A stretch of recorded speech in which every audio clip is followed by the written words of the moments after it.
Digital payments index. So digital payment index ఏదైతే ఉందో ఇది ఆర్బీఐ రిలీజ్ చేయడం జరుగుతుంది. ఓకే, సో 2025 మార్చిలో స్కోర్ ఎంత?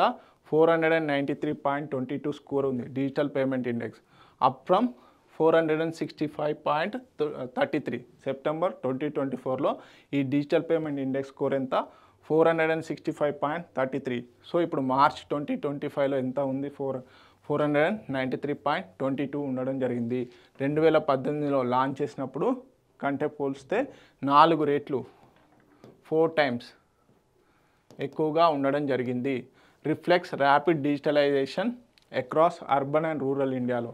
ఓకే, సో ఇది ఎప్పుడు లాంచ్ చేశారు? 2021లో. 2021 నుంచి డిజిటల్ పేమెంట్ ఇండెక్స్ని రిజర్వ్ బ్యాంక్ ఆఫ్ ఇండియా వాళ్ళు రిలీజ్ చేయడం జరుగుతుంది. సో బేస్ పీరియడ్ ఏంటి? బేసిక్గా మనకి మార్చ్ 2018ని బేస్ పీరియడ్గా తీసుకోవడం జరిగింది.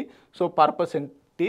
Tracks adoption and penetration of digital payment. So digital పేమెంట్స్ని ఏ విధంగా యూజ్ చేసుకుంటున్నాము, ఏ విధంగా పెనట్రేట్ అవుతుంది, అదేవిధంగా ఫైనాన్షియల్ ఇంక్లూజన్ ఏ మాటికి చేరుతుంది అని చెప్పేసి అనలైసిస్ కోసం అని చెప్పేసి ఈ డిజిటల్ పేమెంట్ ఇండెక్స్ని లాంచ్ చేసిన ఇయర్ వచ్చేసి 2021.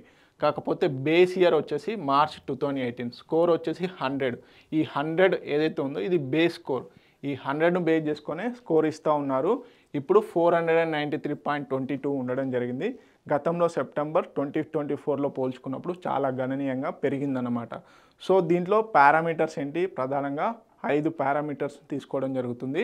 Payment enablers 25%, demand side infra వచ్చేసి 10%, నెక్స్ట్ వచ్చేసి సప్లై సైడ్ ఇన్ఫ్రా వచ్చేసి 10%, పేమెంట్ పర్ఫార్మెన్స్ వచ్చేసి 45%, కన్జ్యూమర్ ఎసెంట్రిసిటీ ఏదైతే ఉందో అది 5%గా వెయిటేజ్ ఇవ్వడం జరిగింది.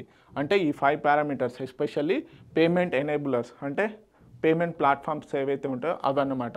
డిమాండ్ సైడ్ ఇన్ఫ్రా వచ్చేసి 10%, సప్లై సైడ్ ఇన్ఫ్రా వచ్చేసి 10%. పేమెంట్ పర్ఫార్మెన్స్ ఏ విధంగా ఉంది అంటే ప్రజలు ఏ విధంగా పార్టిసిపేట్ చేస్తున్నారు అనే దానికి ఎక్కువగా వెయిటేజ్ ఉండడం జరిగింది, 45%. సో దీని యొక్క సిగ్నిఫికెన్స్ ఏంటి అంటే ఫైనాన్షియల్ ఇంక్లూజన్, డిజిటల్ ఈక్విటీ. చెప్పాను కదా ఫైనాన్షియల్ ఇంక్లూజన్. సో ఏ రంగాల ద్వారా ఈ డిజిటల్ పేమెంట్స్ని ప్రోత్సహిస్తున్నారు, ఎవరెవరు పార్టిసిపేట్ చేస్తున్నారు, రూరల్ బ్యాంకింగ్కి ఏమైనా ఇబ్బంది ఉందా అని చెప్పేసి అనలైసిస్ ఓరియంటల్లో ఇది హెల్ప్ అవుతుంది. Next informs policy planning. ఎక్కడైనా గ్యాప్స్ ఉంటే పాలసీస్ చేయాలి, ప్లానింగ్ ఏ విధంగా చేయాలి అని చెప్పేసి ఒక రోడ్ మ్యాప్ లాగా ఈ డిజిటల్ పేమెంట్ ఇండెక్స్ ఉపయోగపడుతుంది. ఓకే, తెలుగు మీడియం అభ్యర్థులు ఎవరైతే ఉన్నారో ప్లీజ్ నోట్ ఇట్ డౌన్.